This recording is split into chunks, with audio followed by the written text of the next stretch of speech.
この動画は去年家族になったブレアの体をマッサージだけでなく様々な角度からコンディショニングしていく工程の記録です。骨格上問題のある犬や怪我や手術によって体がバランスよく使えていない犬と暮らす方、またはよくわからないけれども愛犬の歩き方に違和感がある方の参考になれば嬉しいです。ブレアは前足が右より左の方が長いので、短い方の右に負担がかかっています。そして肩より腰の方が若干高いので、平均的な犬より体の前方に負荷がかかり、脊髄の間で圧が均等に分担されずに一定の部位に負荷がかかってしまいます。毎朝腰を触るとこんな風に大きなスパズムが起こります。コンディショニングの当面の目的はスパズムが起こりにくくする、疲弊しているところを緩めて使えていないところを鍛える、この2つです。はい、今日は背中と腰の筋肉の緊張をほぐして柔軟性を高めるために2点やっていきます。1つ目は散歩中になるべくトロットと呼ばれる歩様になるようにする。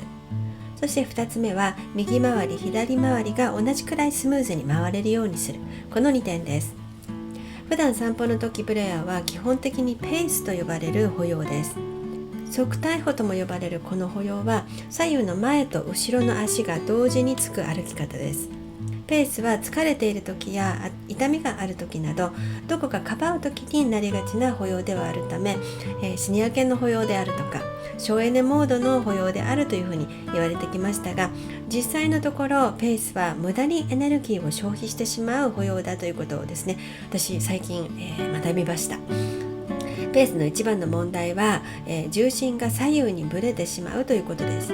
左右の動きのために筋肉が使われる分エネルギーが無駄になるわけです。ブレアがペースしている時の背中を見るとそれがわかると思います。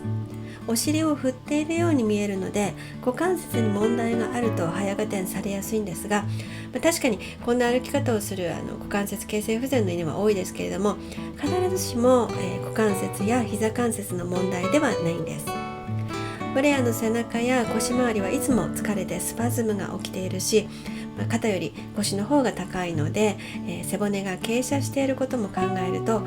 無駄に背中を左右に動かすことを、やめさせたいと思います。じゃあどんな歩様にしたいかというとトロットです。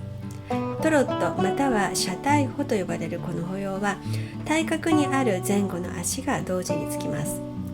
ペースと違って重心がぶれないので背中周りに無駄がありません。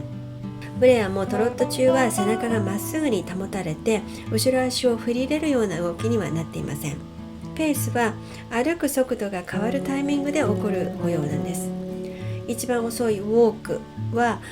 3本の足が常に地についている状態で、その状態から少し速くなると左右の前と後ろの足が同時につくペースに変わって、でそこからさらにスピードが上がるときに、前後対角の足が同時につくトロットに変わります。中型犬や大型犬には、ずっとペースのまま散歩している子が多いのは飼い主と、リードで歩く場合ですね、人の歩くスピードに合わせなければならないので、それでゆっくり歩いているからなんですね。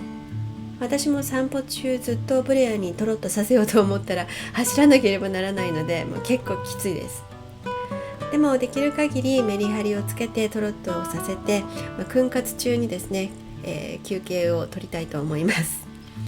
小型犬の場合は飼い主がゆっくり歩いても、余裕でトロットになると思います。歩き始めからずっとペースのままスピードが上がってもトロットに変わらないのであれば、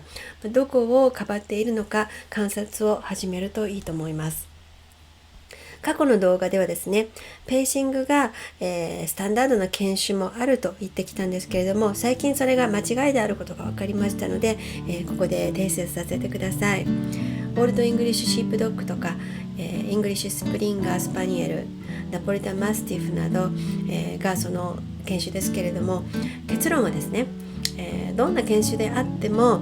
健康で13の胸椎と7つの腰椎を持つ限りスピードが上がればペースからトロットへ移行できるべきであるとされています。トロットができない理由としてはですね、いくつか可能性があるのは神経系の問題、筋肉の問題、慢疾患による問題、そして脊椎の老化による問題などが考えられます。では2番目の右回り左回りです。背中と腰の柔軟性が上がれば左右同じくらいスムーズに回れるようになります。でブレアの体はですね、短い方の右の前足を軸にして常に重心が右寄りなんですね。横になるときや休んでいるときはいつも背中をアルファベットの C のように曲げています。なので体を右に曲げることには慣れていますが、左に自分から曲げることっていうのはほぼありません。なので左回りを多めでやっていきます。初めは躊躇することが多かったんですけれども、何回かやっていくと体が慣れてきて、回りやすくなります。次回は左よりずっと大きい右の上腕三頭筋など疲れている部位を緩めていく動画になります。ここまでご覧くださった皆様ありがとうございました。ではまた次回の動画でお会いしましょう。さよなら。